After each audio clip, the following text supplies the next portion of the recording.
दोस्तों, आज की ये कहानी सिर्फ एक खबर नहीं बल्कि ऐसा तूफान है जिसने पूरी दुनिया की डिजिटल राजनीति को हिला दिया है। सालों से यह माना जाता था कि अगर किसी देश को बड़ा फैसला लेना है, अगर दुनिया को कोई नया नियम चाहिए, अगर किसी को करारा जवाब देना है, तो वो काम सिर्फ अमेरिका करेगा। बाकी दुनिया बस ताली बजाएगी और चुपचाप मान जाएगी। लेकिन इस बार ऐसा नहीं हुआ। इस बार भारत ने वो कर दिखाया जिसकी किसी ने कल्पना तक नहीं की थी।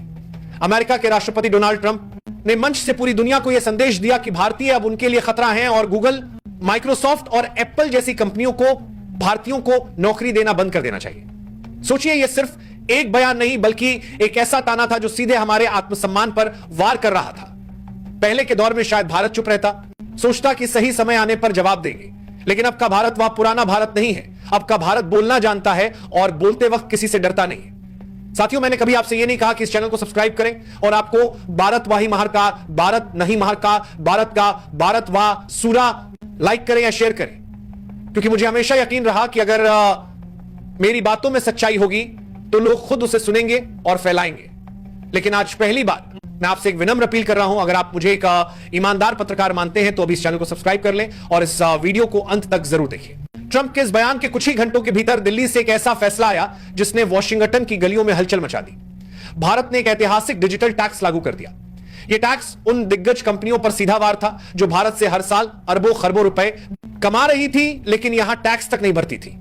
गूगल, अमेजन, एप्पल और मेटा यानी फेसबुक और इंस्टाग्राम जैसी कंपनियां भारतीयों से पैसा कमा रही थी, लेकिन टैक्स के नाम पर देश को लगभग कुछ भी नहीं मिल रहा था। सोचिए जरा, गूगल भारत से हर साल लगभग 400 करोड़ का मुनाफा कमा रहा था। अमेजन का कारोबार 35,000 करोड़ से भी ज्यादा था। एप्पल का मुनाफा 1,000 करोड़ से पार था और मेटा का आंकड़ा 1500 करोड़ तक पहुंच गया था।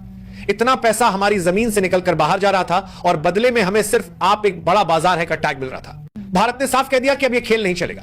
साल 2020 में सरकार ने इक्वलाइजेशन लेवी लागू की और नियम यह बनाया कि अगर कोई कंपनी भारत के लोगों से कमाई करती है तो उससे भारत को टैक्स भी देना पड़ेगा, चाहे उसका ऑफिस भारत में हो या निकाल में हो, चाहे वह सिर्फ ऑनलाइन काम करती हो या ऑफलाइन। अब से नियम सब पर लागू होंगे। डिजिटल विज्ञापन पर 6% टैक्स और ऑनलाइन प्रोडक्ट व सर्विस बेचने वाली विदेशी कंपनियों पर 2% टैक्स लगाया गया। यह कोई साधारण कदम नहीं था। 2% की तरफ से ऑफलाइन, यह सीधा उन कंपनियों पर चोट थी जिन्होंने भारत को सिर्फ ग्राहक समझा लेकिन कभी बराबरी का हकदार नहीं माना। यह टैक्स दरअसल भारत का वह मास्टर स्ट्रोक था जिसने पूरी दुनिया को यह सोचने पर मजबूर कर दिया कि अब भारत सिर्फ यूजर नहीं बल्कि नियम बनाने वाला देश है। अमेरिका को यह बात सीधे दिल पर लगी।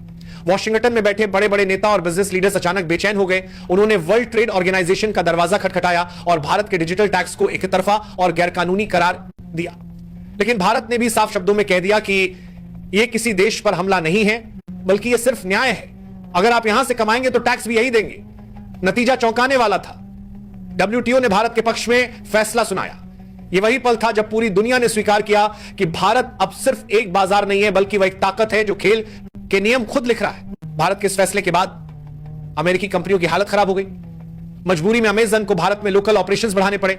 एप्पल ने भारत में आईफोन बनाना शुरू कर दिया और मेटा ने भारत में बड़े बड़े डेटा सेंटर बनाने के प्लान तैयार किए। यानी खेल पूरी तरह पलट चुका था। ये कंपनियां जो अब तक सिर्फ मुनाफा निकालकर बाहर ले जाती थी, अब उन्हें भारत में निवेश करना पड़ा।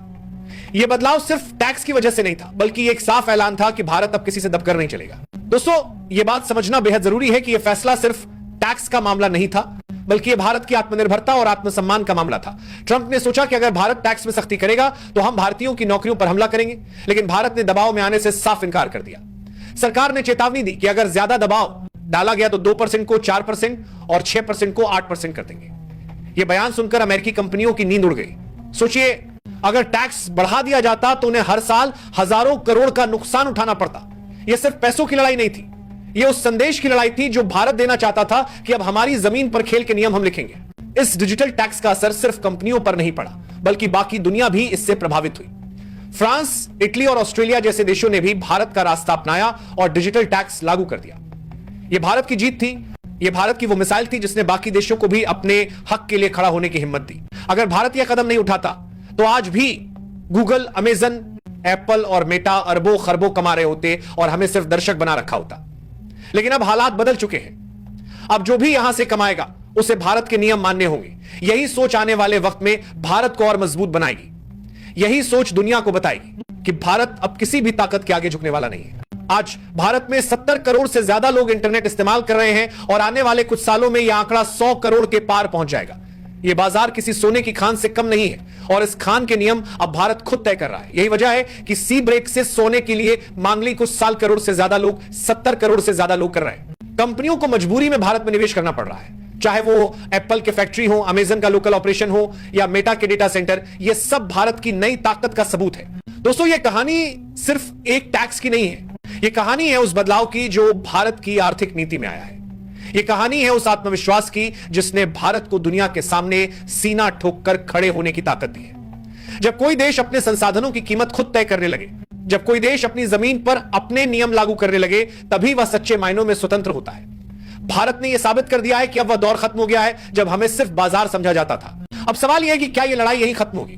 क्या अमेरिका पलटवार करेगा या फिर मान लेगा कि भारत अब वो पुराना भारत नहीं है? क्या आने वाले वक्त में भारत और भी कड़े फैसले लेगा?